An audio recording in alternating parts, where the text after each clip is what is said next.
Hello guys, welcome to the fiction series. Today we are gonna see, what if Naruto got harem with Anko, Kurenai and Yugao. Part 1. If you want more awesome fan fiction like this, don't forget to hit that subscribe button, so without wasting any time, let's get into the video. Stupid Uchiha loving teams, Naruto thought for the 100th time. The day had been like any other, unfortunately. Flashback. They had arrived in training ground 7 at their usual meeting time as usual. After waiting for a few hours, their sensei finally arrived. After they listened to his lame excuse for the day, they took a D-ranked mission. How's pulling weeds a mission? Once they had finished, they did an hour of teamwork exercise. Well, Naruto tried to work with them. All he received was insults and punches to the head. Alright, that's enough training for the day, spoke their so-called sensei. The Kashi-sensei, when are we going to learn a jutsu or take a real mission? Asked Naruto. Sorry Naruto, but you're not ready for either. He spoke, never looking up from his book. You need to increase your chakra. How? He insisted. You haven't taught us how. You'll figure it out, try asking Sasuke or Sakura, they have good chakra control. He answered, or didn't, before he shined away. He turned to look toward his team in hopes of help. Unfortunately, they were preoccupied. Sasuke-kun, would you like to go on a date? Asked Sakura. No, he answered before walking away to brood more. I'll go on that date with you, Sakura-chan, Naruto tried. His response was a punch in the head. Why would I go on a date with you, Naruto baka? Turning back, she ran after the Uchiha. Wait. He called, stopping her. Do you think you could help me with my chakra control? Why should I help you? She asked. It wouldn't do a dope like you any good. You were a failure in the academy and you'll be a failure as a ninja. With that, she walked off, leaving a hurt Naruto. Flashback end. As the memories continued to replay in his head, he came upon his destination. It was one of his favorite spots, a safe haven. It was one of the few he had away from the hateful villagers. It had a waterfall that flowed into a river that reached his knees. He would often fish here when he couldn't afford Ichiraku ramen. There was an empty field with a bit of wildlife. The field also held an array of plants and berries he liked ate. His favorite part was the large and deep cave behind the waterfall. The water came inside, making a little pool, the rest was a dry place to rest. He would often hide or camp here when he needed or wanted to. It was partly because of this place he hadn't starved. Why, he had shelter when his home was wrecked by villagers. A home from home. He even had a small family here. Hey, I'm here. He called. As soon as the words left his mouth, he felt 4 light impacts to his chest. They didn't hurt, but it was enough to knock him over. As he tried to straighten himself out, he felt as they curled around inside his jumpsuit. He quickly pulled them out and set them down. Not even a hello before you go looking for treats? He asked in mock hurt. When they lowered their heads in shame, he smirked. Reaching into his pocket, he pulled out a few pieces of dried fish. Once they laid eyes on it, they dove for it. He sighed happily as he watched them eat. Foxes, it was ironic that they were his closest family. After the QB attack, foxes were illegal in Konoha. Most people would just kill them out of spite. That made it hard for them to survive since the villagers hated them. Not him, he happily did his best to help take care of them since they were alike. Hated for something they had no control over. The oldest female was the mother. Her name was Aki for her constant autumn coat. The oldest male was the father. His name was Jin for the patch of silver on his head. It was more pronounced thanks to his black fur. The youngest son took after the father.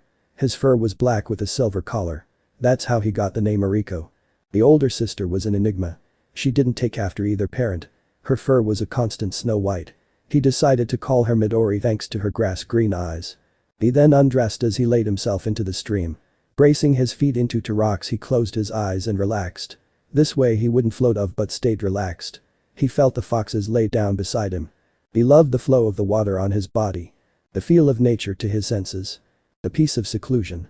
It was here that he could let his mask drop. It's right over here, girls, came an unfamiliar female call that was heading toward him. That's just not fair, he growled.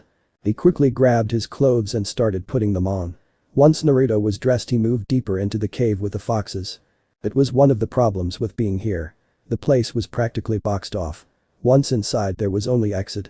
Unfortunately, one way was occupied by the whoever they were. He didn't want to have a run-in with whoever they were. Something told him they were ninja. He was always good at telling who was a civilian or not. These were definitely not. He sat and waited. See, I told you, this entire place is great. And you're sure this place is away from perverted eyes? Positive, I'll even have the triplets scout the area while we're here. Relax, Nai-chan, if there are any perverts, we'll give them the beating of a lifetime. That doesn't stop them, and I think some are enjoying it. Okay, there are 4 women, most likely Kunoichi. Then there are the triplets, maybe pets. He decided to move further into the cave. He really didn't want to be seen. Unfortunately, our blonde ninja forgot his bride attire. Hey. Who's there? Show yourself. What's wrong, Anko? Stay calm, maybe they didn't see me. I saw a hideously orange color. I think someone's in there. Darn it. Come on out. Hana think the triplets can drag them out. No need, he called. He took a deep breath and allowed his mask to reform as he motioned for the foxes to hide. Then slowly and cautiously he made his way out. As he stepped out he saw who caught him. Who are you, Gaki? Asked the one closest. Naruto Uzumaki, future Hokage. Spoke on instinct. And you are? I'm the sexy and single Anko Midarashi, the first, spoke Snake, Mistress of Konoha. I'm Yugao Yuzuki Kenjutsu, Mistress of Konoha, came the second. I'm Kurenai Yugao. The now named Anko seemed to urge her for more Genjutsu, Mistress of Konoha, she continued with a sigh. I'm Hana Inuzuka, started the last, the second Hound Princess of Konoha. Yugao was a woman with purple-violet hair that came to her waist and chocolate-brown eyes. She seemed to be wearing reddish-purple lipstick. She was wearing standard Anbu clothing. Something about her seems familiar. Kurenai had long, black, wavy, shoulder-length hair. She seemed to be wearing an outfit that looked to be made of bandages. Her hand and upper thighs were wrapped in the same material. Her eyes were what stood out the most to Naruto.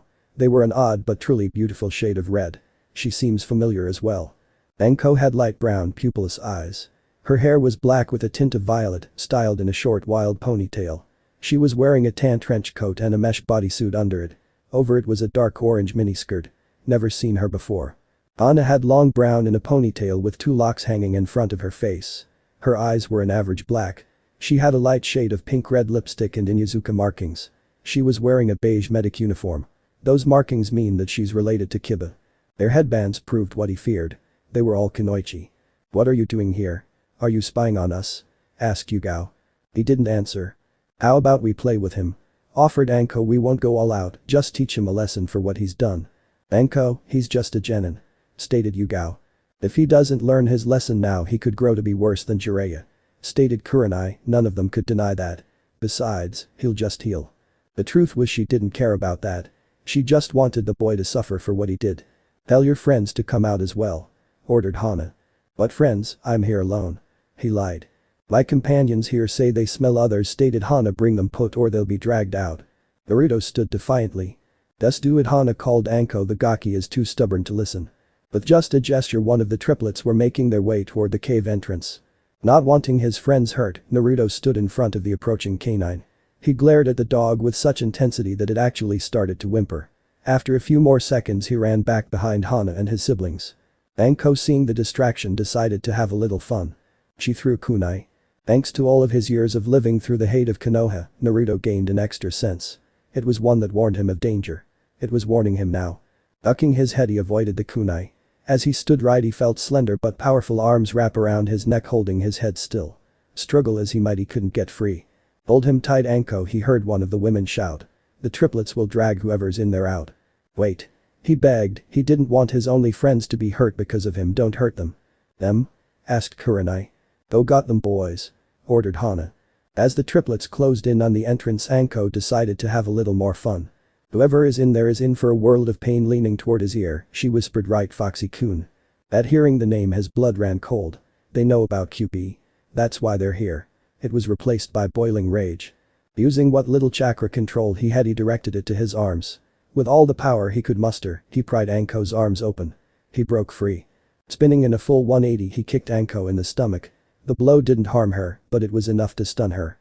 To say the kunoichi and dogs were shocked would be an understatement. Anko was a jounin, a special jounin perhaps, but a jounin all the same. To see a mere genin force his way free was truly amazing. Putting his hands in a cross form he shouted his signature technique. Shadow Clone Jutsu. At the name 10 solid clones appeared. They took a protective stance in front of the cave. So the little Gaki wants to play, huh? Asked Anko. Well, let's play. Charging forward Naruto threw two exploding tags toward the women. As they scattered to avoid the explosion the clones charged. This is getting out of hand, spoke Yugao as she dodged another kunai. We have to restrain him. They nodded in agreement. Hey, run, Hana called. You're not the only with moves. Weaving her clan's hand sign she called. Man beast clone. At the name the brothers jumped to her side and went up in smoke. When they were visible it was revealed that they took her form. After weaving more signs they all dropped to all four.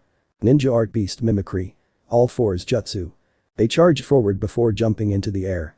Multi-fang over fang. All four Hanas began to spin, taking a blurry, drill-like form. The attacks then began to rotate around each other as they charged forward. They tore through the clones. Naruto saw the direction of the attack, they were heading toward the caves. He knew what he had to do. Thinking he would just jump out of the way, the Hanas pressed the attack. To her surprise, he only put his arms up to defend himself and stood defiantly. "He'll move," she thought, as did the rest. "He'll move. He'll jump away. Move already." He didn't. "Move, you baka," Hana called, but he didn't, and it was too late to stop their attack.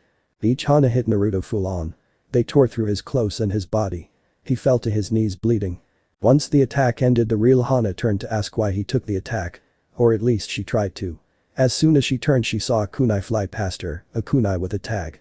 Each Hana barely had enough time to cover themselves in a coat of chakra. It was enough to save them from the explosion. The blast knocked them each far back in a different direction. They transformed back and were unconscious before they hit the dirt. Naruto would have continued if it weren't for Anko. Striking shadow snakes. Multiple snakes ejected themselves from Anko's sleeve. Turning, he was able to see the attack, but not dodge. The snakes each coiled around his limb and various parts of his body. Each snake then latched onto Naruto with their fangs. He felt a burning sensation as the venom spread through his body. "The poisons in these snakes aren't lethal, but they do cause great pain," stated Anko cheerfully. To her continued amazement, Naruto had more surprises. Using his very will and chakra, he moved his hands together. She herself added chakra to strengthen her technique, but it wasn't enough. Not when facing a host of a tailed beast. "This Gaki has more chakra than even me." Shadow clone jutsu. Summoning 4 clones, he smirked. "Kurenai Genjutsu," ordered Yugao now. Kurenai began weaving. They each drew a kunai and cut through the snakes, freeing the original. They gave a cry as they rushed forward. Anko drew another 2 kunai and took aim. Not know which was the real one, Anko threw them toward non-lethal spots. They both hit their mark. The first hit a clone, dispelling it. The second hit Naruto in his upper leg. It embedded itself deep, drawing blood. The pain was only intensified from the venom. Anko cried, "Kurenai, you stopped my Genjutsu before it set in." "Oops, sorry about that," Nai-chan apologized, the sheepish snake mistress. He continued forward, not even losing speed, with only a limp and slight flinch to show he was hurt. The remaining 2 of them proceeded to henge into demon windmill shurikens. Looking at his opponents, he took aim. Need to get rid of the biggest threat. With a spin to build up momentum, he threw it with all his might. It flew past the snake mistress and the Kenjutsu mistress.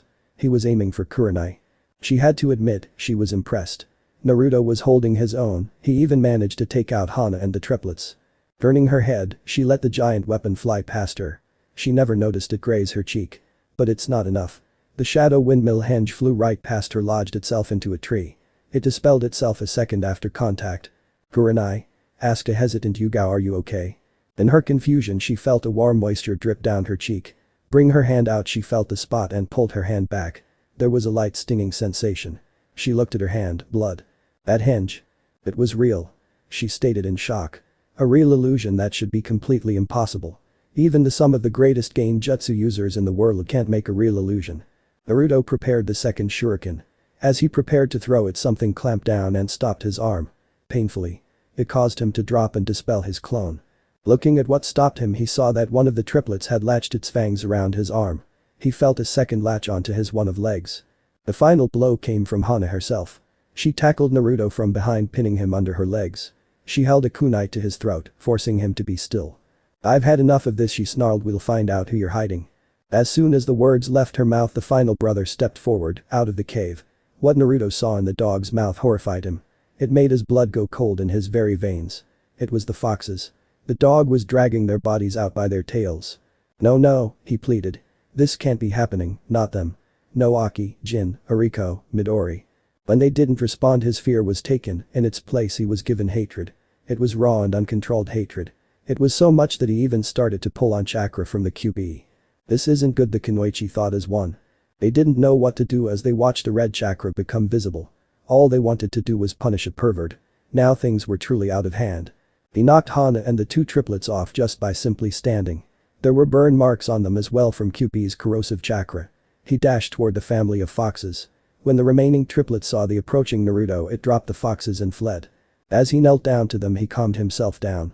The QB's chakra began to disappear. He was angry, but he wasn't blind. He saw what had happened to Hana and her dogs. "Come on guys, get up," he pleaded. He wanted his family to be okay. "Come on, you guys are all I have." They didn't move, they all just laid there, unmoving and lifeless. He reached for them but pulled back when his blood fell on them. He didn't want to let QB's influence touch them. He turned his attentions back to his attackers. They flinched at the level of hate in his glare. He felt both his rage and QB's chakra return, with a vengeance. It was more potent. You could even see a fox head grin at them. "Damn it, he's drawing on the fox, and Hana is out, no choice. Everyone, we need to end this, no more holding back," spoke Kurenai. "I need a distraction." "Come on," Naruto shouted, "I'll take you all on." Anko went first. Jumping high into one of the trees, she yelled. Multiple striking shadow snakes. As the name said, multiple snakes flew toward him, much more than the first time. However, they weren't aimed for him. They were aimed for the foxes. He rushed back to their side to take the blow. As the snakes hit dead on, it seemed that the masses of them consumed Naruto and the foxes. With a mighty roar, he sent out a shock wave of chakra. It tore through the massive snakes, leaving only shreds behind. He stood under their falling parts, not losing an ounce of hate. Not even uttering a command or forming signs, a clone popped into existence. As soon as it formed, it became another windmill shuriken. Giving a mighty heave, he threw it toward Kurenai. She made to dodge it but didn't count on its angle. To her surprise, it turned as she did, cleaving her in half. "Kurenai!" cried Yugao in disbelief before schooling herself. "Your Anbu, so control yourself." Yugao cried Hana, they could use some help now. Running forward, the Kenjutsu mistress attempted performed her namesake. As she came in range, she raised the weapon high in the air. She intended to knock him unconscious with her sheath. As she came into striking distance, Naruto made his move. Stretch his arm out, he grabbed her arm. Adding pressure to her wrist, he forced her to lower her sword, but she didn't drop it. But it was enough. Grabbing the sheath, he yanked it free. Holding the blade's sheath, he took a stance. He then started hacking away at her, or would have. Thanks to years of practice, she was ready. She was able to dodge or block every single strike. His stance and form are great, she thought, for an amateur. He must have a great teacher. If only she knew. Unfortunately, it was because of that experience that she did what she did. Out of pure instinct, she dropped back and lashed at him. She cut him across the eye, causing a short grunt, probably ruining it permanently. But it didn't stop him. He was too angry to feel any pain. Not that he would have anyway. He stopped suddenly. Something was holding him in place. Looking at his restraints, he saw vines. He struggled against them, he even hit them with the sheath, but they just carried him off the ground. Now he had no leverage. String bean bind illusion. Looking toward the one who named the attack, he saw a giant bean pod. As it opened, Kurenai stepped out. "This is a Genjutsu from the Kurama clan. You won't be getting out that easily." "What are you doing?" asked an aged but powerful voice. "Release him." They turned to the source of the voice. Standing before them was the Hokage. And he was angry. Kurenai stepped forward.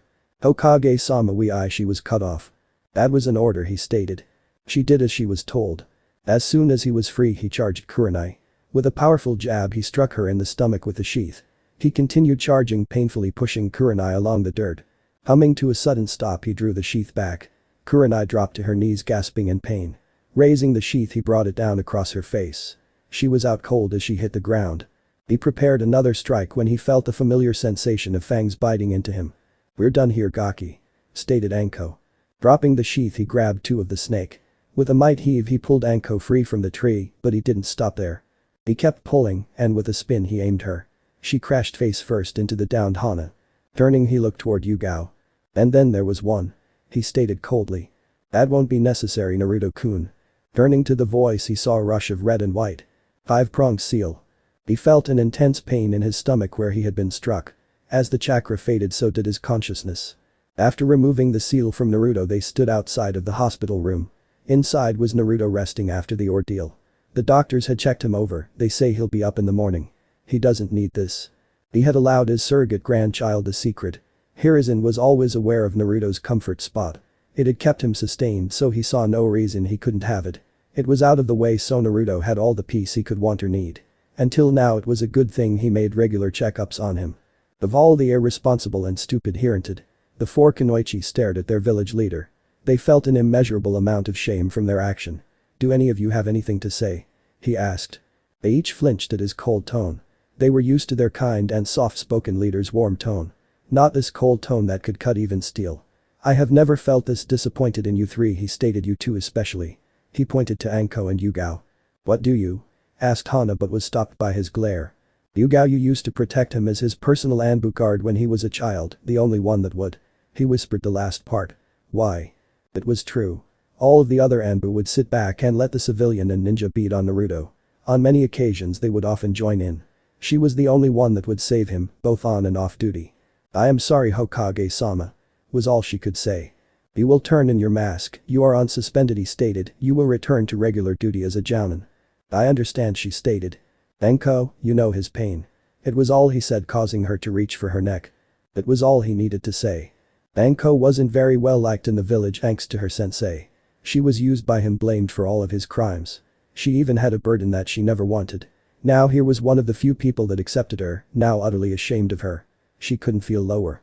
Hokage-sama, they would start but never finished. They were too ashamed. "Anko, I was going pushed to let become a full jounin, but for now you will remain a special jounin," he stated. "Hana, you will be put on leave from the vet and your mother informed. Kurenai, you and your genin team will be receiving the most humiliating D-ranked missions for half pay." "How long, Hokage-sama?" asked Hana. The Hokage here is in Sarutobi's side. He leaned back as disappointment replaced the anger.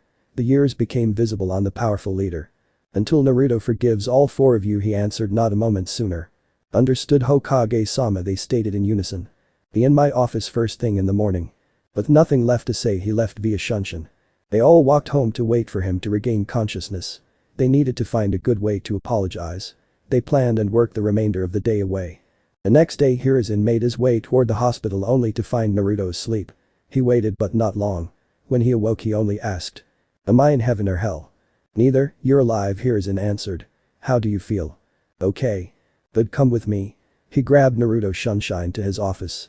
When Naruto looked around, he found himself surrounded by his attackers. They expected him to shout out, attack, or even panic. He did none of these, he only looked at them. "Who ordered you to kill me?" he asked so offhandedly it scared them. "What?" asked Kurenai. "Don't play dumb, was it the shinobi or the civilian council?" he snapped. Neither, Anko answered. "Does it happen so often that he can be so casual? I would be out for blood." "So you all just hate me as well?" he simply stated. "No," shouted Yugao, "none of us have anything against you at all." "Right, girls?" they all agreed. "Then why?" he growled. "Why attack me? Why kill my only piece? Why kill them?" "The foxes?" asked Hana. "Yes," he answered blankly. "They aren't dead," she stated. "When I found them they were healed to near full health. I healed them the rest of the way," she added proudly. "Why?" he asked in shock. "How? We in Yazuka don't hurt canine if we can avoid it. What she had her companions did to the foxes have shamed her so much. Her mother was so angry that she took the triplets from her until the Hokage's punishment was over. She even made Hana go back to help the foxes, that's how she knew they were alive." "She is telling the truth," Naruto stated, their leader. "It seems that when your blood fell onto them and has some healing properties, we will have to do some tests later. Please hear them out." "Thank you," he stated, "they are very important to me." When Hana took a discreet look at the Hokage, she asked with her eyes, "Did I do good?" The glare he gave was all the answer of a hell no. "We don't hate you, Naruto, not for your problem," stated Kurenai, hoping to avoid mentioning the QB. "That's why we're here to apologize for what we did. Verbal has brought me a lot of hate too, I'm used to it," he stated. "I do want to know why though." "We thought you were a pervert," stated Anko. "We have a history of being violent with perverts." "It's true," thought Hiruzen. "Some of those poor souls never made it home, however the ones that did never peeked again. Except Jiraiya, not even Tsunade could stop him." "That's a relief and I agree wholeheartedly with your actions," stated Naruto cheerfully, shocking the Kunoichi. "Hey old man, can I go now?" The Kunoichi were shocked at the complete emotion change. Even more so that he had forgiven them. "Are you saying you forgive us?" asked Yugao. "Yep. Just like that, he forgave us just like that. He's so different from what the reports say," thought Kurenai before realization hit. He's wearing a mask. She looked toward her friend Anko, just like Anko. "Wait, I have something for you." Reaching into this desk drawer, he pulled out a few sheets of paper. "This is the deed to 3 acres of land, so you are now the sole owner of that area." He held up a second sheet. "This is a copy just in case. Can you guess the center of those 3 acres? The happiness in Naruto was indescribable. He was being given the land that had been like a home to him and more, so much more. There was only one way he could properly thank his leader. "Thank you, Hokage-sama," spoke Naruto through a deep bow. To say that Sarutobi was shocked was an understatement. Naruto, as in Naruto Uzumaki, had been respectful. He quickly recomposed himself before sadly asking, "This isn't going to happen often, is it?" "No way, old man," shouted Naruto, "just on special occasions." "It was good to dream," mused the leader, "but I'll get him to give me proper respect one of these days." The aged leader swore. "Well, I'll see you later." Opening a window, the blonde boy jumped out. His shouts of happiness could still be heard from inside. The leader turned back toward the Kunoichi. Well? He asked. Get out there and apologize. He ordered. But she was stopped by his glare. Not good enough. His tone ran them right out of the window behind Naruto. I meant through the door. He whispered to himself. Reaching into his desk he pulled out his crystal ball. He would make sure that they properly did as he ordered. If it happens to get me out of doing paperwork then it's that much better. Naruto couldn't be happier, even the glares from the villagers couldn't bring him down. He finally had something that was his and couldn't be taken by the villagers. He saw his teammates come into view, even their sensei was there. I must be late. He decided to hide the deed to his sanctuary, better safe than sorry. He thought as he placed it in his pouch. Hello Kakashi-sensei, Sakura-chan, team. He greeted.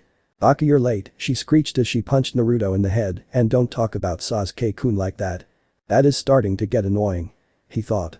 Why are you late, dope? Asked the Uchiha. Because of you I couldn't get a mission. You also missed team practice, spoke their sensei, never looking from his book. It's not good for a shinobi to be late, Naruto. Now that is the pot calling the kettle black. Answer me, dope, ordered the Uchiha. If you must know, team. Baka punch. I was in the hospital. Well, since you missed the mission and training, the day is over. Probably tripped and fell on your own kunai. He spoke before walking off, missing Naruto's smirk. I got into a fight with a few jounin, he retorted, much to Sasuke's ire. There is no way a dead last like you could fight anyone, he snapped. Yeah, Naruto, Baka screeched the howler monkey. Only Sasuke-kun can fight a jounin, so stop lying. Actually, a calm voice intoned. He worked us over pretty good. Even if we were holding ourselves back. Was the Uchiha's reply. Why are you four here? Asked Kakashi, putting his book away. He'd read in front of one or even two of them, but not all four. We want the boy. Stated Kurenai with a bit of an edge after seeing the book. More training, spoke the Uchiha, stepping forward. Perfect. Not you, we want Naruto-kun. Stated Hana. Why are they calling him kun? Why would you want that, Baka? Screeched Sakura. Sasuke-kun is so much better in every way. But he's mine. Shut her up before I go deaf, begged Hana. Her enhanced hearing were driving her crazy. Let's go, Naruto-kun, called Yugao. I demand to know what you want with that dope instead of me, an Uchiha, an elite. Ordered an arrogant Uchiha. He froze when he felt a cold steel of a kunai against his neck. You think you can give us demands, eh? Asked Anko as she cut his cheek and licked his blood before spitting it out. Oh, that is the foulest blood I've ever tasted. Hey, you get away from my Sasuke-kun, screeched Sakura, and his blood is not foul, it's amazing. I wonder what yours is like, she spoke, freezing Sakura. Let's find out. She said, taking a threatening step forward. What? She looked around to see her sensei wouldn't help and Sasuke frozen. Only the Baka smirking inwardly, she put on her most pitiful face. You wouldn't let them hurt me, would you, Naruto-kun? He only stared at her. Save me already, you Baka. Tell these hussies to get lost. Please leave Sasuke and Sakura alone. Kakashi finally spoke. I need my best students in full health. He said, ignoring Naruto's feelings. Inside a mock depressed Anko, but I'll get her blood. She vowed to herself. Yugao grabbed onto Naruto and the four kunoichi shunshined away. They arrived inside an empty training area. Whoa, what was that? Can you teach me? He asked. The kunoichi stared at him, even through his mask they could see he wanted to learn. A kid will always be a kid. Drop the mask, Aki, ordered Anko. Anko, that's Yugao started. I'll drop mine if you drop yours. He stated, gaining a shocked glare from Anko. Not many could see through hers but her friends and those with a similar mask. Naruto-kun, we as in Anko, Yugao, Hana and I feel awful about yesterday. Kurenai motioned to each, so we want to make it up to you, each of us. If it's out of pity then save it, he stated coldly. I don't need pity from anyone. It's not Gaki, stated Anko, we don't do anything out of pity. That earned her a smile, a real smile. Or shall we? Hana was cut off by a deep rumble sound. It seemed to echo from Naruto and cause him to shake. Was that your stomach? Anko asked in disbelief. Naruto had actually blushed from it. Well, I haven't eaten since yesterday. He answered sheepishly. How about buying me some food? He missed Anko's smirk. Here is a perfect chance for me to pay him off. I'll be a full jounin in no time. Well, Gaki, if you're hungry let me introduce you to the greatest food ever made. She said with stars in her eyes. But I already know about ramen. Ramen? I'm talking about dango. Her mouth watered. The food of the gods. Ramen is the broth of truth and the noodles of hope. You poor misguided soul, she said with a shake of his head. Reaching into her trench coat she pulled out a hissing snake. Allow me to convert you with pain. The three remained kunoichi watched in amusement as they went back and forth. They were a bit upset at the fact that Anko took the first chance of forgiveness. But the show mostly made up for it. They decided to stop things before they escalated to another brawl. Anko put the snake away. Naruto, no clones. Ordered Yugao. How about we eat the ramen, offered Kurenai, receiving a betrayed glare from Anko. We eat dango so often, we need a change. She then gained a mischievous smile. You did say you were paying. The Ichiraku, shouted Naruto, dragging the fork Kunoichi. 18 bowls of ramen later, Anko was crying over her wallet. He's still going. She mentally shouted. Where is he putting it all? It also didn't help that she was paying for her friends as well. Yep, another bowl. Ni-chan, he froze when he saw the look in her eyes. The crazy snake lady is paying. Let me guess, you offered to pay for the whole meal, didn't you? Asked Am, the ramen cook's daughter. Yes, she answered, ignoring the snake lady name. Naru-chan, you aren't going to break this nice lady's wallet, are you? He froze at the accusation. Crap, I've been found out. As the sweat poured down, he remained silent. No, nothing like that at all. That's good to hear. Tucci spoke in his usual cheerful tone. It's good to see him with some friends, and such beautiful ones. At the D-eyed Naruto, I'd hate to ban him for being ungentlemanly. It's okay, Gaki here earned it, grinned Anko, leaning her impressive bust onto his head. Surely Naruto-kun brings team at list? Asked Hana, noticing him tense. Naruto-kun, huh? When did my number one customer become a player? Tucci asked, ignoring the question. It's not like that, they're just treating me as an apology for a misunderstanding, he answered. What happened? He asked, interested. We accused him without any evidence and were punished for it. Yugao answered, causing the four Kunoichi to away ashamed. How would you ladies like to know a secret about Naru-chan's whiskers? Am asked in a mischievous way. This gained the interest of all the Kunoichi. No, Ni-chan, he begged. Just give them a rub. Spoke Tucci before walking into the back, ignoring Naruto's call of traitor. Wait, if you don't do it, I'll pay for my own meal. He pleaded. Not happening, Gaki, Hana hauled him down. Anko ordered sadistically. Wait, Anko, I think you should take him up on that. Reasoned Hana, just look at how much he ate. As she looked at the piles of ramen bowls, her wallet started to feel very small. He had somehow eaten another 19 bowls. When did you? How did you? She looked him in the eyes. Why? You shouldn't turn your back on me, he chided. Remember, I'm the prankster from hell for a reason. Fine then, she growled, pay for your own meal. Look like I'll be a special jounin for a little longer. After an extra 2 bowls, Naruto paid for himself and the Kunoichi. Kurenai's turn. Since you are a genin, we've decided to take you shopping for proper clothes. A real shinobi would never be caught dead in that monstrosity. They heard him mumble something under his voice. Could you please speak up, we can't hear you. Yugao requested. It's all the villagers let me buy. He repeated, they either sell me out of date or ruin stuff for over double the price, usually both. Anko lowered her head in understanding. She went through the same thing when her sensei left the village. No one wanted to do business for the snake whore. His mask jumped back on. It's not all bad, I actually like orange. I know a place that will sell to you, it's where I persuaded Anko to go. It's a shinobi only store, so you can get clothes and weapons, but not food or household items. Spoke Kurenai. Where is it? What's it called? Can you show me? He asked almost desperately. Come on. Grabbing his arm, she shunshined them away. There he appeared in front of the shop. It was a wide one-story building with several wide windows. A symbol of a Chinese dragon coiling around a leaf sat on the center of the roof. There was one thing that really caught Naruto's attention. One of the windows were boarded, and it looked as if it had been boarded several times. This is the leaf dragon. Stated Anko, you can get anything for a shinobi here or have it custom made. Be it clothes and weapons to fighting styles and low mid-level jutsu. Walking inside, they were greeted by the owner standing behind a counter. He was a tall man with strong-looking hands and arms. He seemed to be going gray, but gave off the power of a man in his prime. He watched each customer with a calculative eye. There was a long scar running down his cheek. A new customer, huh? He asked, who are you and what can I get you? Cough demon cough brat, one of the customer hinted not too subtly. Instantly Naruto turned to leave but was stopped by a hand on his shoulder. Surprisingly, it wasn't from either of the Kunoichi. The hand was from the owner. Excuse me a second, sir. He spoke kindly. This is going to be good. Giggled Anko. The owner calmly reached over the counter to the one that had broken the third's law. Grabbing him by the scruff of his neck, he hurled the man out the boarded window. Reaching under his counter, he easily pulled out a large twin-headed axe. Does anyone else want to insult my customer? He asked menacingly. I have plenty of windows. Silence, no one was crazy enough to say anything.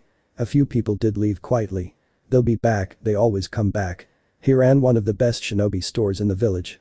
Naruto, this is Daiki, he did the same for me the first day. Spoke Anko. Perfect shot. Doesn't look like it. Spoke Hana. You missed the center. Wasn't aiming for the center, there was a rusty nail sticking out. He grinned. Like I said, gloated Anko. Perfect shot. Now what can I get you? He asked Naruto. Naruto was in a state of shock. Not only was this man allowing him to shop here, he had protected him. We want to get rid of this, she motioned to his jumpsuit, and make him look like a proper shinobi. But leave some orange, he seems to like it. Alright kitty, spoke Strip and Spready ordered in a serious but slightly dark and sadistic tone. What? Cried Naruto, ready to jump out the newly opened window. Wait, Naruto shouted Yugao over Daiki and Anko's laughter. I need to take proper measurements, he said after calming down from his laughing fit. Your jumpsuit is too bulky. That's just how he pranks new customers, spoke Kurenai before sending him a glare, and speaks to his long-time customers. You think you would have learned after all of the people you've run off or the Kunoichi who have attacked you? Chastised Hana. This means war. Spoke Naruto low and sinisterly. He was the king of all pranksters in Konoha. He would not be a prank victim without retribution. No one pranks the prankster from hell and gets away with it. Now Daiki paled. He had heard how Naruto pranked people for revenge. They would always be remembered for their high degree of humiliation. No one shakes a bee's nest without getting stung, he thought. Wait, I'm sure we can reach an agreement. Daiki spoke, sweating heavily. I'm listening. I have an elite set of training weights in the back, he hurried. They only need chakra, so you won't have to take them off during battle. He explained, they're yours for half off. I need to eat too. Naruto's mouth was watering at the prospect of those training weights. He could train at all times while doing the simplest of tasks. I'll get stronger in no time, believe it. Deal, he spoke with his best poker face. As Naruto had his measurements taken, a thought occurred to him. It had been bugging him since they had picked him up from his team. They had given him an answer, but now he wanted the whole truth. Once the measurements were finished, Daiki went to the back. He chose that moment to ask. Why are you all doing this for me? He asked. I told you that I forgave each of you in the old man's office, so I want the real reason. We told you, it's… You're lying, he stated. I know when I'm being lied to. We felt sorry for you, Anko answered before mentally kicking herself. It was half true, but if he is anything like me, he'll… Not even getting a chance to finish her thought, he started speaking. Pity, you did this all out of pity. He was already walking put the door before he was pulled back. Naruto, I think you should know the whole truth, stated Yugao.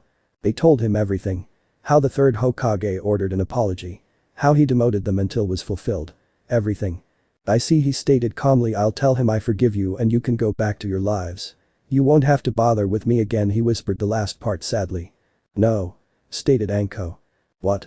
He asked, confused. Isn't this what they want? I said no, she repeated. I am going to apologize properly. Tell me what you want. You don't need to. He stated. I said tell me, she hissed. Do you want money, Jutsus? Do you want someone dead? She thought. Do you want me to sleep with you? No, maybe and no. He stated. I don't want you to do something out of… He was stopped by a hard slap across the face. Daiki, who had returned, thought that will leave a mark. He had no idea what was happening, he just knew it would be best to stay out of sight. You asked me to drop my mask, right? Well, here, she stated. Look at me. He did. He looked her in the eyes. He saw everything, her pain and regret. There was the fear that it would never end. It was all being held on a small line of hope. Your eyes are just like mine, he stated. Yeah, she admitted, just not as intense as yours. Not far behind. Naruto, I ask you again, what do you want? He knew what he wanted. It's something he had been denied since the academy. Do you all feel this way? He asked, receiving a yes from them. Train me in your arts, so that I can be powerful. That's all, Gaki. She asked. We can get plenty of jutsu scrolls for you. No, I want you all to train me, not buy me off. Can you do that? He asked. Do this for me, and we're even. If not, I'll still tell the old man I forgive you. There aren't many ninjutsu or taijutsu we can teach you. Spoke Yugao. I know, he said. I want to be trained by you in all of your arts. The Kunoichi looked at each other. There was someone who wanted to learn their skills from them. He was even offering them a way out if they decided not to. What about your sensei? Asked Yugao. He must have taught you something. My sensei hasn't taught me anything. All he does is go on and on about teamwork and needing better chakra control, which he hasn't taught me, then focuses on the Uchiha. They frowned at the obvious favoritism. He hadn't even seemed to care that they were taking Naruto. They shared a smile. He had shown great potential in their scuffle. We've warned you that we couldn't teach you a lot of flashy jutsu. Hana warned, if we do this you have to give us full commitment. The minute you start slacking we stop and are even. Deal, he answered, but I have one request. Depends. We keep this secret from everyone on my team. Deal. They gave Naruto an encouraging smile. It was quickly replaced by a look of true sadistic pleasure. Well then, Naruto, welcome to hell. That concludes today's training and puts another mission under your belts, spoke Kakashi. You've all improved, but Naruto, you need to. I know, increase my chakra control. Naruto cut off with a drawl before smirking. I've got the feeling it'll be getting much better soon. Aka screeched. The pink harpy. Show sensei more respect. She rolled up her sleeve as if to look intimidating. To her and everyone else's surprise, he just looked bored. Are we done, sensei? He asked, still bored. I need to go. Yes, he answered, never looking from his book. As Naruto turned to leave, he heard the arrogant voice of the Uchiha. What does a dope like you need to do? He too was cut off. Hang around those whores of yours. Shut it, team, he snapped, and don't call them whores. They're better than any woman you'll ever get, if any, the way you turn down your fangirls. Naruto, you need to be more respectful of your teammates. Spoke Kakashi into his book. Yeah, you should know your betters and. I can't stand this, goodbye cruel world. Naruto shouted. Let boss deal with them on his own. Grabbing a kunai, he impaled himself. He just couldn't deal with them any longer. He went up in smoke. The shadow clone, they thought, since when? Naruto was excited. Today was the day that things changed. It was the day that he started getting proper training with his new senseis. He had gone to the Hokage and told him that he had forgiven the Kunoichi. After a few minutes of discussing everything, he agreed to Naruto's terms. They had decided to train him in rotations so that they could keep up their duties. He would train with Anko and Yugao, then Hana and Kurenai. The only real downside was he had to wait for Daiki to make his cloths since they were custom made. They'd take a while to be done. Until then, it's just you and me jumpsuit. The second and most obvious was his team. They made my clone kill itself. An upside to that was that he had been training all day. He was wearing the weights that Daiki had sold him. They were 100 pounds on each limb, and chasing that cat was a great workout with him. I just couldn't stand that Uchiha always trying to be better. Time for my real training, he stated to himself, and then I could get a few bowls of ramen. Now here he was at his training ground on his land toward. He loved how that sounded. He looked around and saw the open field. The only one there was the foxes, who were playing with the foxes. Where are they? Though I know they aren't like Kakashi-sensei. He closed his eyes and relaxed as a smile appeared on his face. So that's your game, huh? Hello, Anko-chan, he greeted over his shoulder where she stood silently with a kunai in hand. Yugao-sensei into a tree where his second sensei dropped from. How do you always know where we are, Foxy-kun? Asked Anko, impressed. And how come only Anko gets a chan? Asked Yugao. I've always known when people were near me, since I was little. He answered honestly. And the chan? Asked an intrigued Yugao. It doesn't seem fair. You didn't threaten to do horrible things to me with a snake if I called you san. He answered blankly. Well, now you call us all chans or sensei. Gaki, spoke Anko. That way my friends aren't jealous. On a serious note, stated a lightly blushing Yugao, she may have been a little jealous. You say you feel people. Yeah, it used to help me hide from the mobs when I was little. I've gotten a little better at it. Naruto, are you a censor? Asked Yugao. She didn't want him to even think of those mobs. The what? He asked. They didn't cover that in class. Asked Anko, shocked. Censor Nin were the best trackers, even better than her clan, not that they'd admitted. That's something important. I thought they'd warn you about them. They probably did, he answered. It was probably one of those days they'd kick me out of class.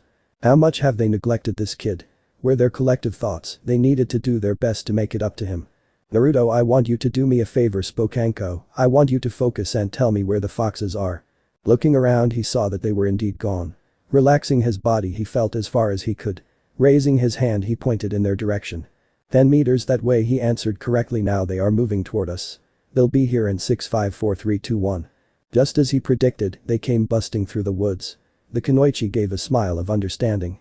Well, Gaki, you are a censor, Anko spoke. We'll try to train you in that as well.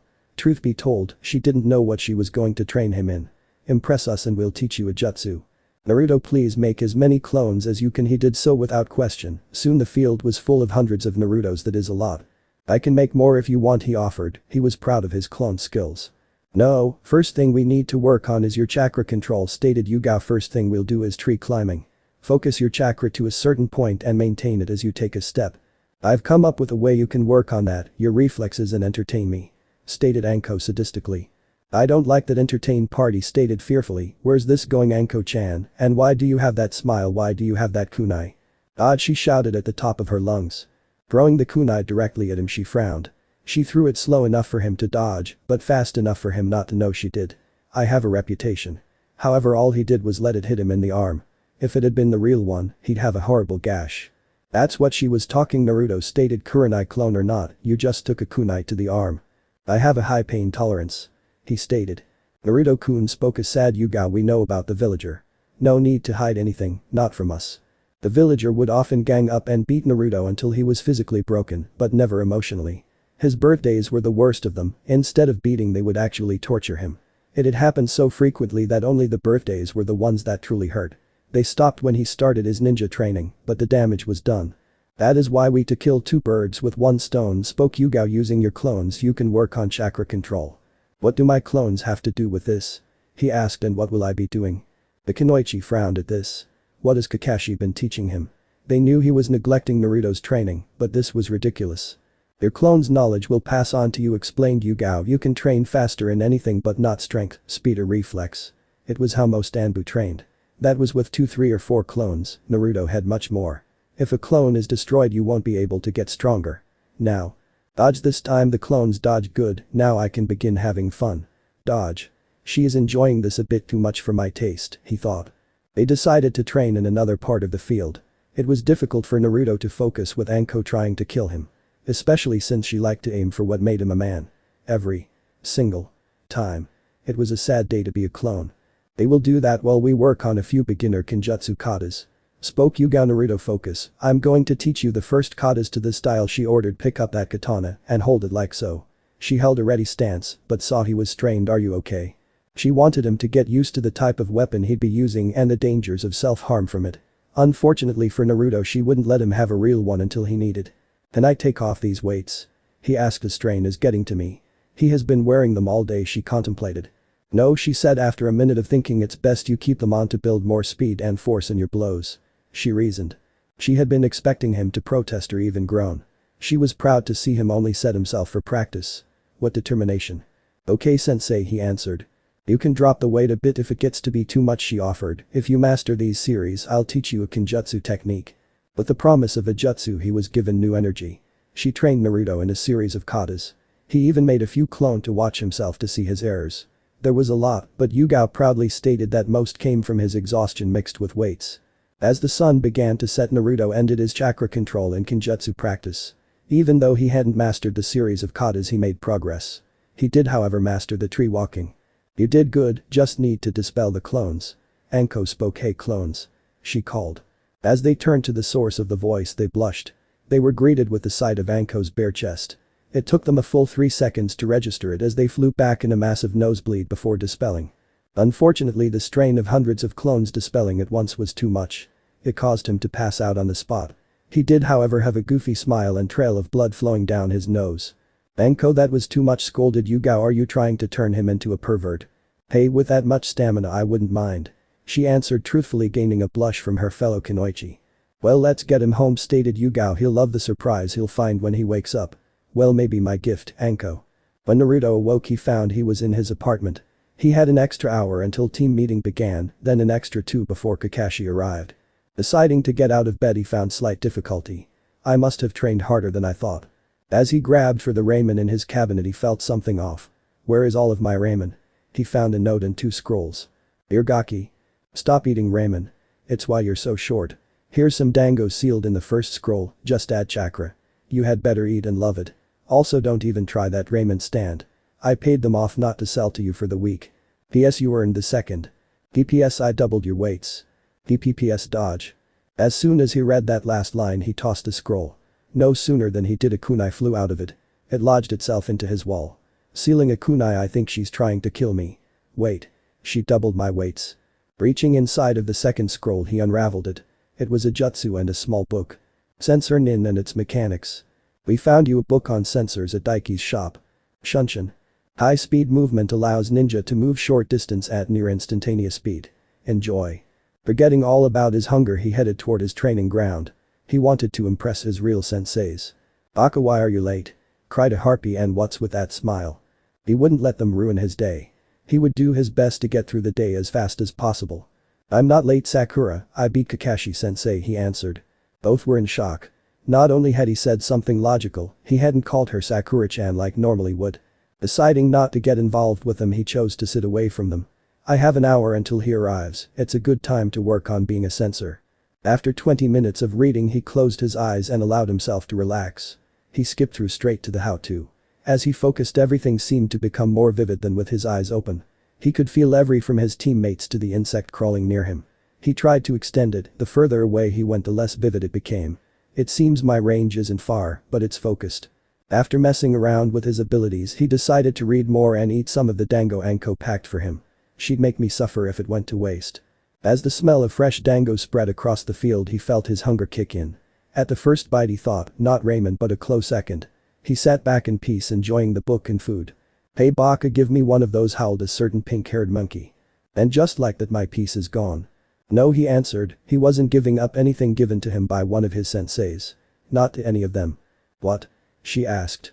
She had just been denied something by Naruto, it was hard to believe. He's supposed to worship me. "Yo, sorry I'm late, I got lost on the road." "What are we learning today, sensei?" asked Naruto. He wasn't going to listen to another excuse.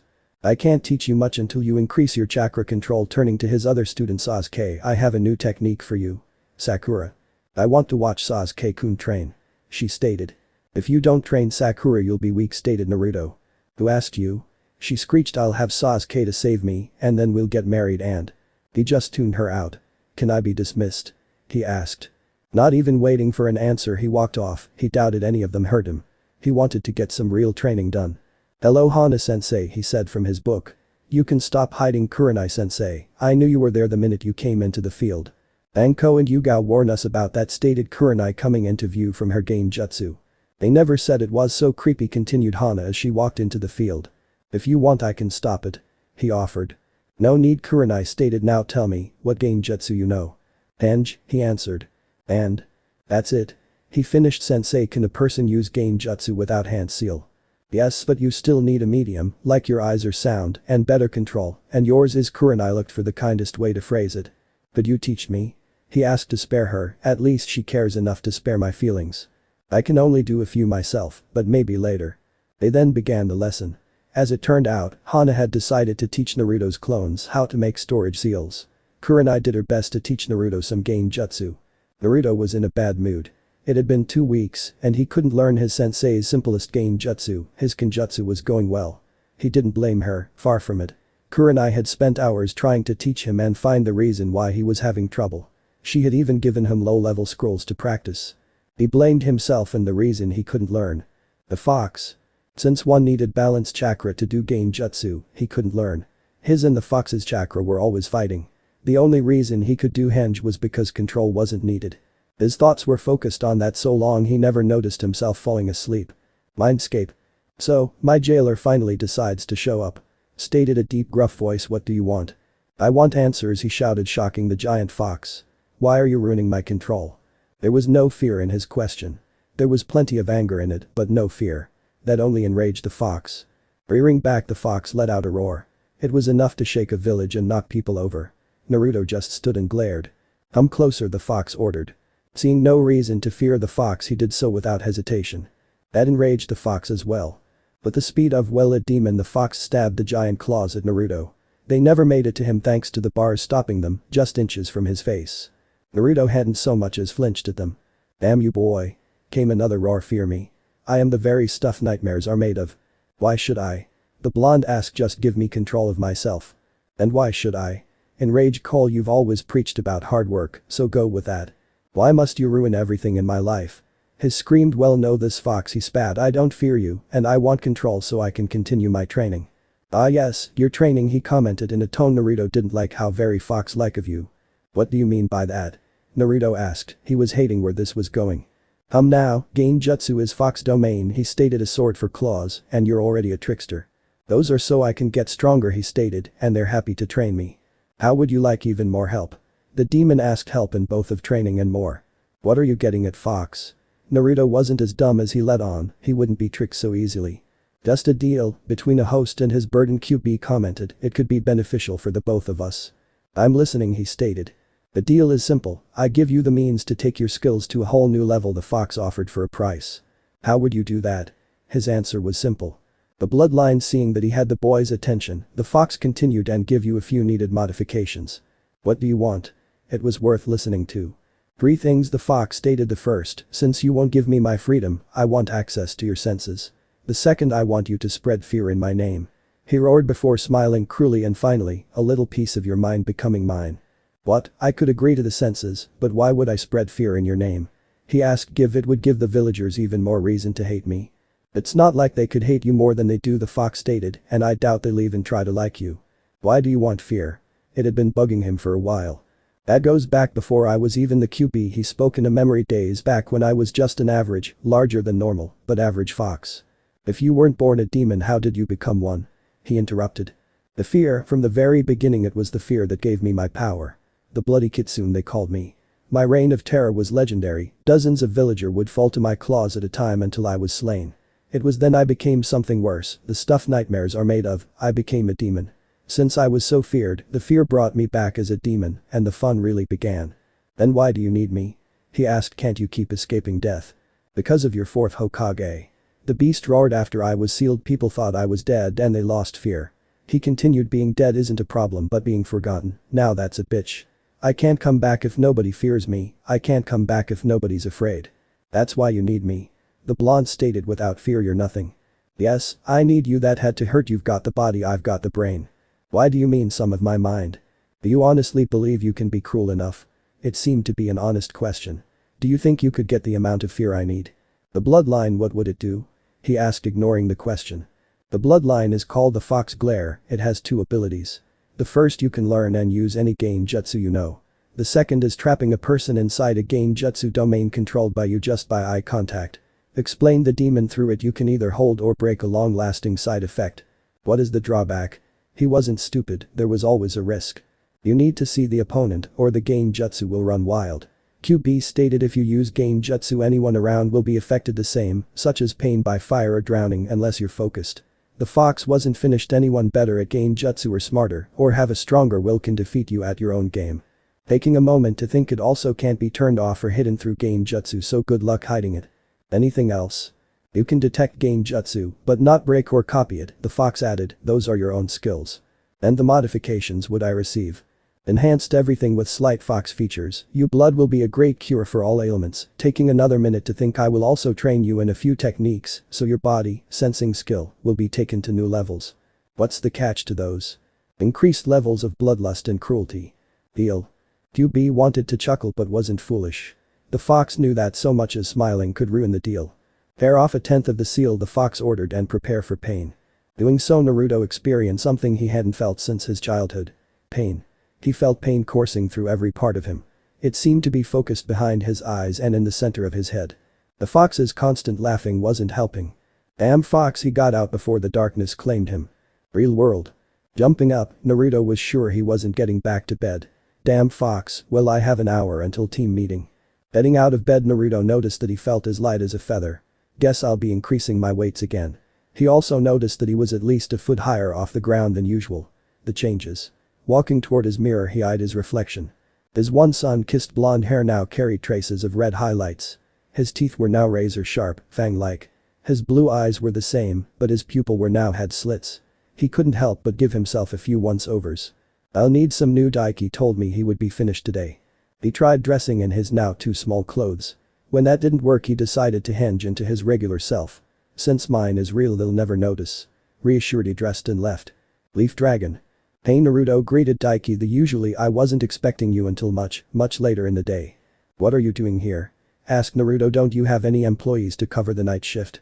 Nope, I do everything, and using soldier pills I can keep going. He explained. Daiki, how many of those pills have you had? He asked. So I assume you're here for those clothes?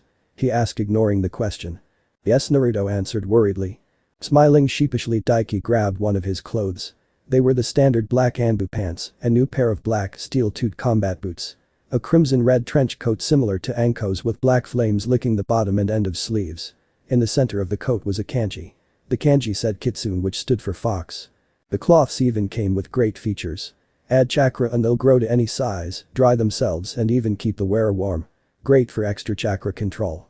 Daiki only blinked and the cloths were on the blonde. Naruto liked the clothes so much he brought several sets.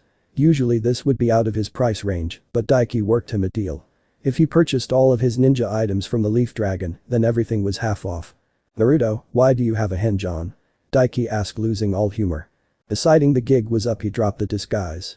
The cloths instantly grew with him just as they were created. Well?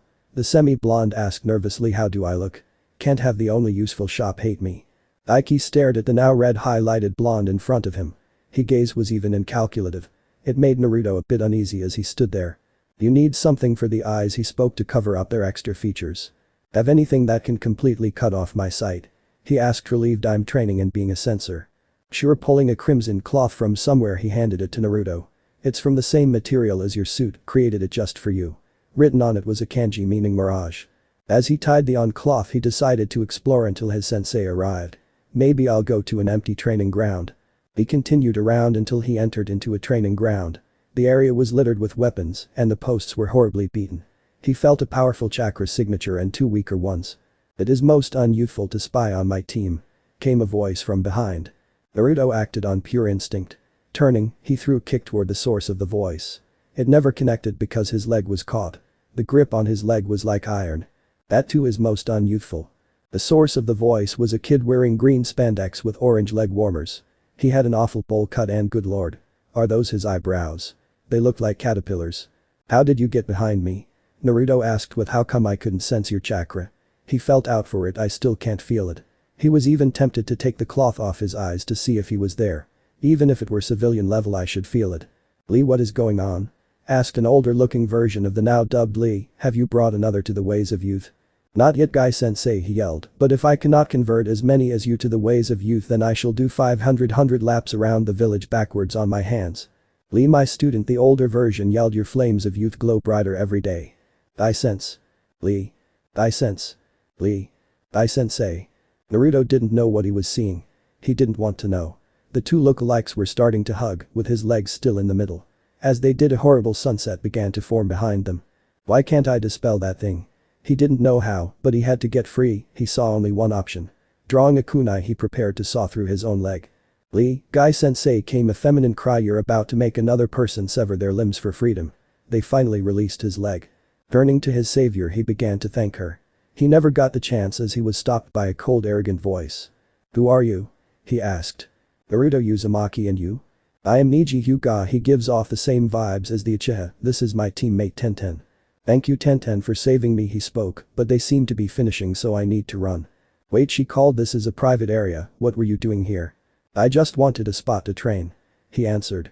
Did someone say train? He noticed the 2x motioning for him to say no. Yes. Then let us train, the lookalike shouted as one. I shall make you into a youthful shinobi and continue in my conquest for world youth. What have I gotten myself into? The blonde asked himself. Youth, my friend, spoke Lee quietly. Youth. Training for Naruto was hell. He wasn't able to keep up with Lee's speed, but he matched him in stamina. The others were very surprised to see it happen, especially when they found he wore weights. Tenten was able to help Naruto train with his Kenjutsu. She kept an array of weapons, so he was always kept on guard. He bonded pretty well with all but the Hyuga.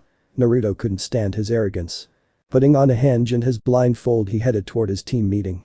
They were already in progress, most likely never noticing his absence. When he made himself known, well, he wished he hadn't. Naruto Baka, where have you been? Howled a pink monkey. You're late. Naruto just ignored her, he was too tired. Practice with guy was tough, what possessed me to schedule more with him? Naruto, where have you been? Asked Kakashi, and why do you have a blindfold around your eyes? It's for training. The blonde answered, not a complete lie. What kind of training? Asked the Uchiha. If it's useful, I should be the one learning it, not you. Deciding he wasn't going to deal with them, he turned to his teacher. I can believe he reads that stuff in front of us, we're minors. What are we learning today? The blonde asked, his answer was predictable. Since you missed another mission, we decided to do some teamwork. Hey, where are you going? The train. The blonde stated, but before that I feel the need for my oldest friend. Ramen, and lots of it. Ichiraku ramen. Hey old man, Tuchi, Naruto called Am-chan. Naruto needs his ramen. 15 bowls later and he felt better. There was one thing that was making it difficult to enjoy the food to its fullest. Actually, it was 3 things, 3 people. The Konohamaru rocks aren't square. He stated, moving toward his next bowl of ramen. So you saw through our disguise. The rock spoke. I expect nothing less from my rival. At the end of the sentence, the rock went up in smoke. There was a lot of coughing and complaining from the one inside. Yuden Konohamaru shouted, you used too much powder. Hey, you wanted a big entrance, Yuden countered. Naruto-kun, who are these kids? Asked Am. Seeing an opportunity for their entrance, they began posing. I'm Konohamaru, future Hokage. I'm Yuden, I like math. I'm Ogi, the cutest girl in my class. And together, taking another pose, they spoke as one. We are the Konohamaru Corps. They waited for some type of response and they got it. It was clapping from Am. Naruto had already turned back to his ramen. "That's so cute, isn't it, Naruto?" she asked. "Not after seeing it every time I see them," he stated.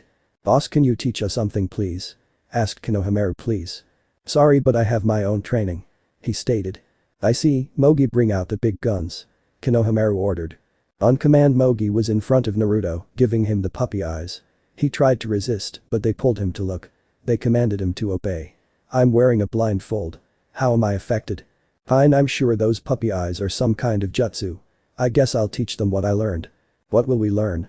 they asked as one. "A jutsu, a secret skill, how to dodge," he stated. "What?" Yuden asked. Drawing a kunai, he leaked out killer intent. He let a bloodthirsty aura fill the area. It was a small amount, but to fresh academy students it was jounin level. Dodge. The chase had begun. After running the kids back to class, much to their annoyance, he headed for his land. "I think I'll surprise them with a page from Konohamaru, a flashy entrance." As he arrived, he decided to use his new abilities. Dropping the jutsu, he let his real appearance out. The Kunoichi sat in patience, minus Anko, as they waited for Naruto to appear. They had all appeared today for various reasons we won't go into. It didn't usually take this long since he was punctual. Out of nowhere, a reddish blonde-headed guy appeared in the forest. He stood there as the Kunoichi took guard. "This is a private area," stated Hana. "I know," he stated. "Please leave," ordered Kurenai. "No." The Kunoichi were now ready to fight. They each took a position around the intruder, waiting for him to act. "What do you want?" asked Anko. "To meet some of the most powerful and beautiful Kunoichi of Konoha," he answered. "From there it's anyone's bet." "Who would they be?" asked Yugao, both upset at the compliment. "Don't tell me he's a pervert." "I'm looking at them," he spoke. Anko took the first opportunity to act. Drawing a kunai, she cut his cheek, allowing a bit of blood to flow. "Compliments will get you everywhere," she stated, taking a lick at his blood. "Wait a sec, Gaki. I shouldn't be surprised you've memorized my blood," Naruto stated, "after the amount you've drained from me." "What's with the new look?" they asked. "And were you flirting?" "I'd like to answer all questions," stated Naruto. "Say over dinner." "Naruto, are you asking us on a date?" asked Kurenai. "As in all four of us?" "Maybe." Realization fell into place. He was Naruto Uzumaki, pariah of the village. Why would they even consider dating him? "Sorry," he spoke, "it was a foolish idea." "Naruto, you aren't a fool," spoke Yugao. "Yes, I am. I'm a no-name genin," he said, pointing to himself, "and you are four of the elite Kunoichi of the village." Pointing to said Kunoichi. "Naruto. To top it all off, I asked all four of you out," he ranted. "That was a perverted thing to do. I don't want to be a pervert." "Why would you want to date us?" asked Hana. "You all have been nice to me," he started. "You're all amazing women," he continued. "You're each skilled and proud, but not the slightest bit arrogant." He thought for a moment, "And my time with you all has been the happiest of my life." They could see that he was really upset about this. He seemed to want a genuine relationship with them. Not just a mindless pervert. They then shared a look. It was one of those looks women get when they're somehow having a conversation. "You men know the one," they nodded their heads as if reaching an agreement. "Naruto, you aren't a fool," Hana stated. "Yes, I am," he countered, "a demonically enhanced fool." "Naruto." Yugao snapped, "You are not a fool, do you know why?" "No. Because my mother told me never to kiss a fool," she shouted. Grabbing Naruto by the back of his head, she pulled him forward. Their lips locked and Naruto felt absolute bliss. The world seemed to pause as he enjoyed the kiss. All too soon it came to an end. "We each expect a reinforced clone to pick us up tomorrow by 8 to show us a wonderful night," stated Kurenai. "Remember, Gaki, we each have different tastes on what we believe is a perfect date," warned Anko. "Dress casually," he spoke. "Until then, my Himes," gaining a blush from said Himes. Naruto was nervous. He was going on the first date of his life, and it was with 4 women. Most men in his position would be boasting, he however wasn't most men. He stayed silent. He had taken the day off of training from his team and the Kunoichi. There were a lot of things for him to do for his date. Not that he neglected his training. He sent multiple clones out to practice. Some in Genjutsu with the scrolls Kurenai left. Some in the katas Yugao had showed him. Find something for each Kunoichi to enjoy. Find places where he wasn't hated. Find out how to act on a date. Get advice on what to do for the date. "I need serious help." "Advice? Who can I go to? Should I ask the Ichiraku family?" "No." "How about the old man Hokage?" "No, he's a pervert, I've seen those books." "There's always Iruka-sensei." 10 minutes later and he was in front of his old academy. It seemed his teacher was giving a lecture. Oh, how I hated those. Deciding to spare the kids the pain he went through, he entered. "Hey Iruka-sensei, I need your advice," he called. "Naruto?" he asked, shocked. "I'd love to help you, but I'm a bit busy with class." He looked at the class of children. They were either sleeping from the lecture of talking. Deciding to be honest to his teacher, he said. "Sensei, you've lost them. Just tell me what you need." He said, annoyed, "Why does nobody like my lectures?" Dragging his former teacher outside, he said, "I need dating advice." Now Ruka had to admit that he was shocked. It didn't mean he would show it. He was after all both a ninja and a teacher. "What do you need to know?" he asked. Not even taking a minute to think, Naruto simply said everything. "Flowers. Yamanaka flower shop." "Hello," greeted Ino. "Welcome to the Yam, Naruto. What are you doing here, Baka?" He did his best to ignore the insult. "I'm here to buy flowers for my date," he stated. "I'd like to make a good first impression." "Who would go on a date with you?" she asked. "I bet you just annoyed Sakura," until she said yes. "I am not going on a date with Sakura," he stated. He really didn't want to deal with a fangirl. "I just want to buy some flowers and leave." "Fine," she sneered. "What do you want?" "I want 4 bouquets. Each mixed with red and black, pink, orange, and white. One for Anko, Kurenai, Hana and Yugao." "Right now I have to tell you what they mean," she sighed, annoyed. "You probably just chose them for looks anyway." "I know what they mean. Red love, black the beginning of new things, when not death, pink elegance and refinement, orange warm vibrant tones, white humility and innocence." Ino was in shock. Not only had Naruto of all people picked out flowers, but he actually knew what they meant. "How does someone like you know what they mean?" she asked. "Can I have my flowers?" he asked, ignoring the question. "Why would you need 4? She asked. "Are you cheating on somebody? You are, aren't you?" She accused. "Probably some poor civilians who you lied to and said you did all the stuff Sasuke-kun did." "How is Sasuke-kun? Has he mentioned me?" "Enough." He roared. "I'm not cheating on anybody," he stated. "I just want to buy my flowers for my dates. If you want to talk about the Uchiha, then find Haruno." "Baka," she shouted, "you should treat me with respect. I'm heiress to the Yamanaka clan and I don't have to sell you anything," she stated, but wasn't finished. "And you are just a nobody." "What is going on here?" asked a new voice. Ino and Naruto looked toward the source of the voice. It was Inoichi Yamanaka, Ino's father. He had been watching from the beginning. "Your daughter refuses to sell to me," stated Naruto. He knew Inoichi had been watching and she constantly insults me. "But he's a nobody," she stated, trying to defend himself. "And what are we Yamanakas without the Nara and Akimichi clan?" he asked. "I apologize for my daughter, the flowers are free." Not wanting to wait a second longer, Naruto grabbed his flowers and left. He had 4 different dates to prepare for. "Remember everything Iruka-sensei told you and you'll do fine." "Who does that Baka think he is?" seethed Ino. "Getting me in trouble with daddy, I'm going to make him pay." "Okay Naruto, you can do this," he repeatedly chanted in his head.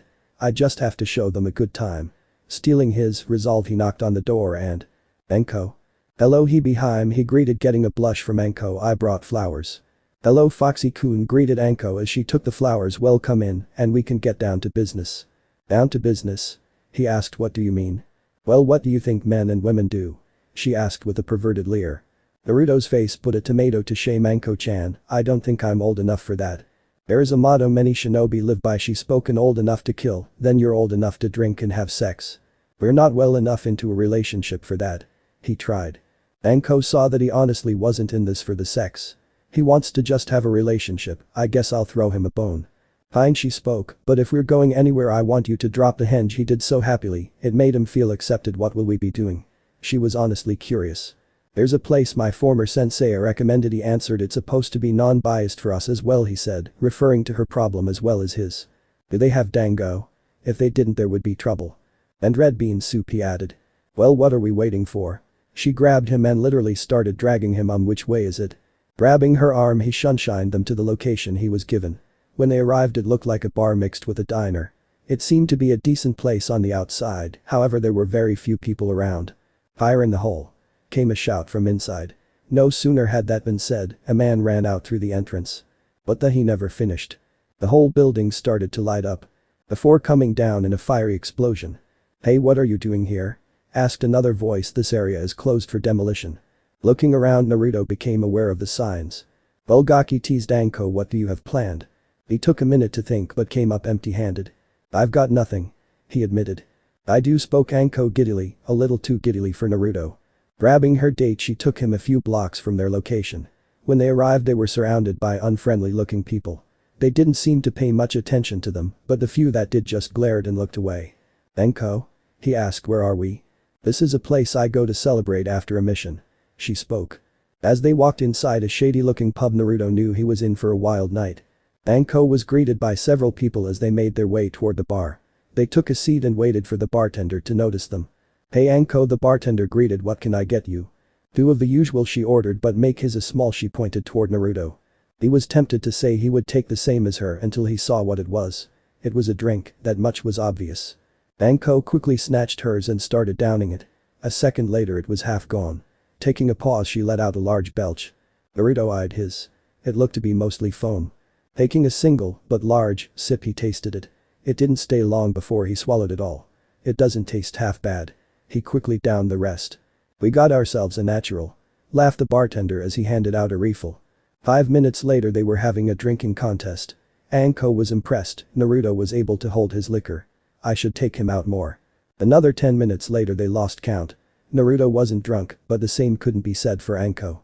"Hey Naru-chan," cooed Anko, "how about we go back to my place and become much closer?" "Sorry Anko, but you're drunk," he said. "I'm going to have to take you home." "Oh, but I want my Foxy-kun," she whined. Truthfully, she wasn't completely drunk, she just wanted to know what he would do. "Please. When you're sober, here isn't."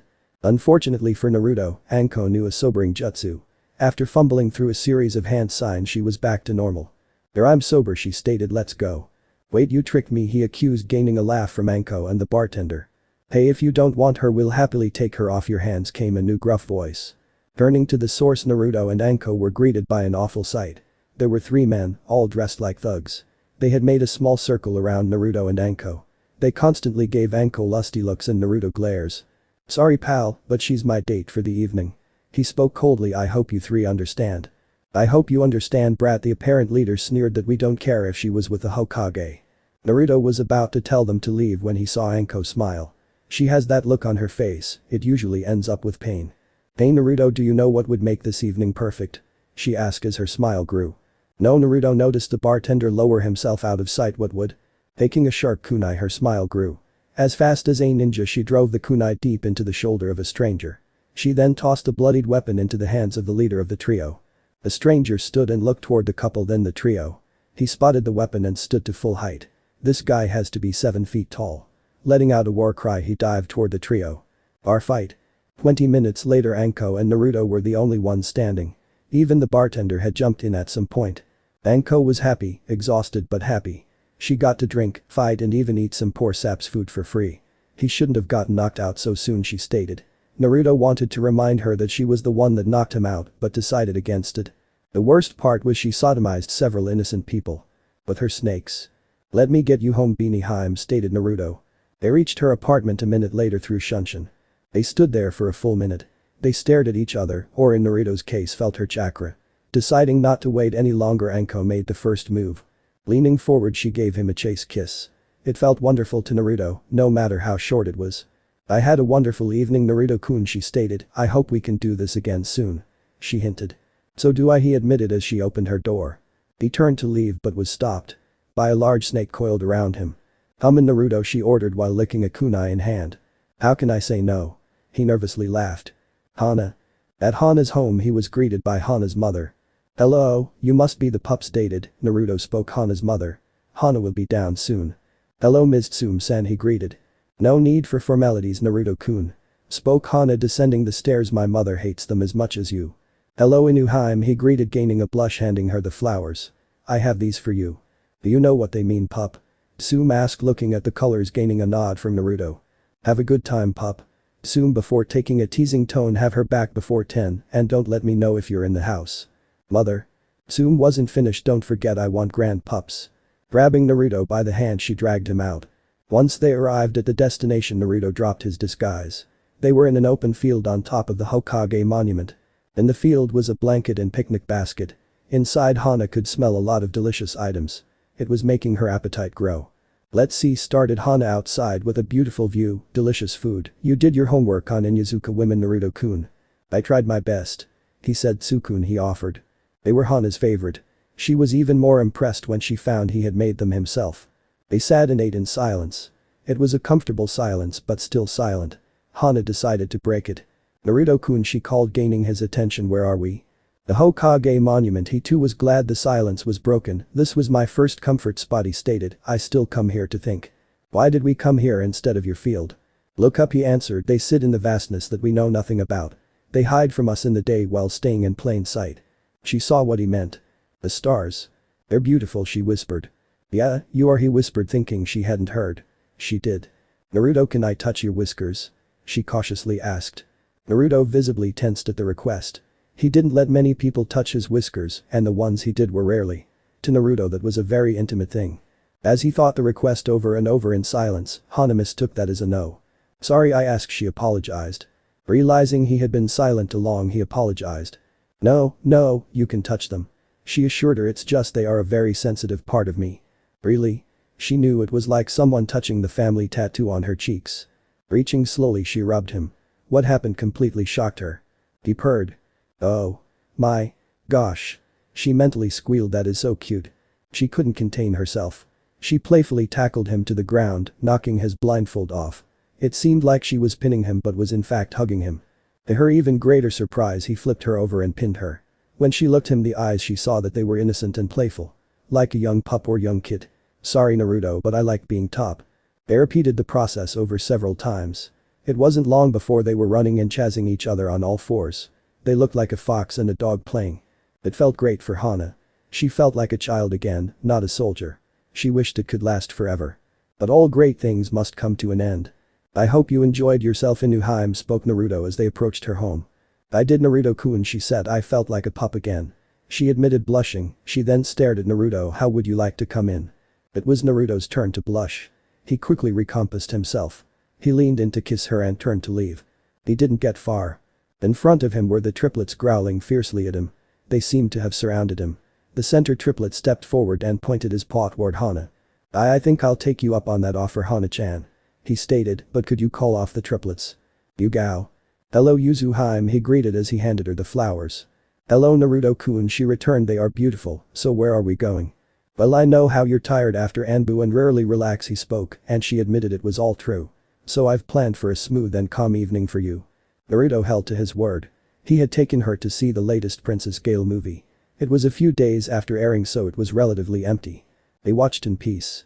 Yugao was impressed when Naruto made no attempts to feel her up. He simply let her watch in peace. Once the movie had finished, they had taken a stroll through an abandoned park. I've got to admit, Naruto-kun, she started, this simple evening has been amazing. Deciding to take a break, they sat on a bench. He noticed that Yugao would constantly rub her shoulders. Are you okay? He asked. Yugao smiled at his concern. Yes, just a little stiff. I could give you a shoulder rub, he offered, if you don't mind. If you do, I totally understand. She thought the offer over in her head. He seems to want to help. He hasn't made any perverted attempts. I'll trust him. Sure, she answered. Turning so that she wasn't facing him, they began. He started by giving gentle rubs and kneads. These earned groans of pleasure from Yugao. With these encouragements, he added a bit of pressure, and the groans grew louder. Naruto, would you mind adding a little chakra? She requested. I don't mind, but my chakra isn't good, he offered. My chakra destroys while my blood heals. Oh, she had forgotten about the fox. I could use that, he offered. Your blood? Yes, but he trailed off. But what?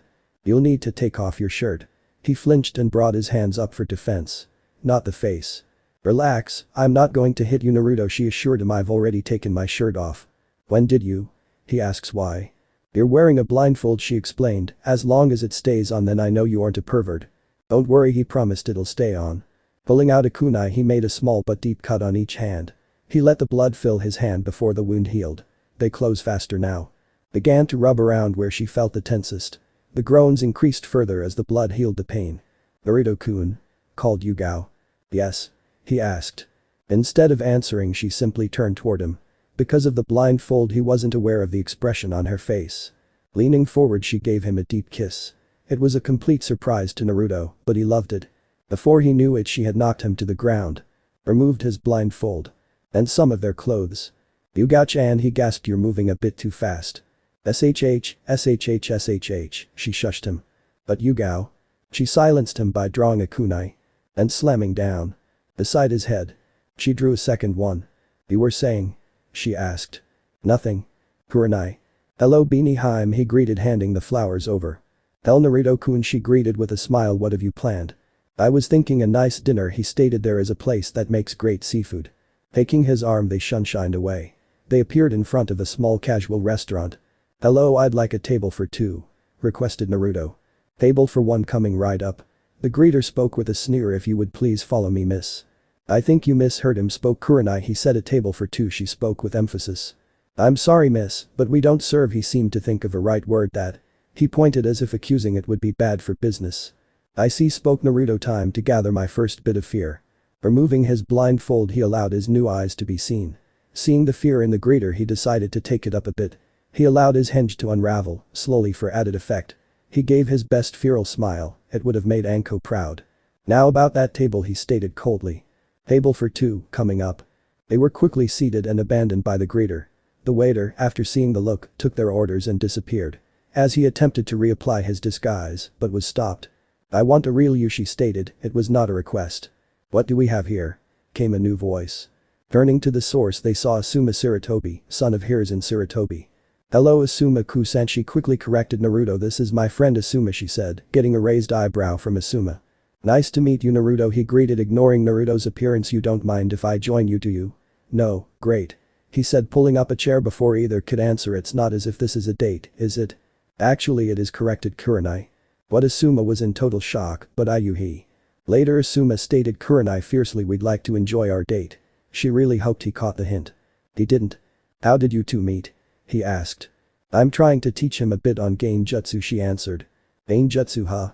He thought on it. Wouldn't you prefer ninjutsu? Or even taijutsu? It seemed reasonable with all the chakra and stamina Naruto was said to possess.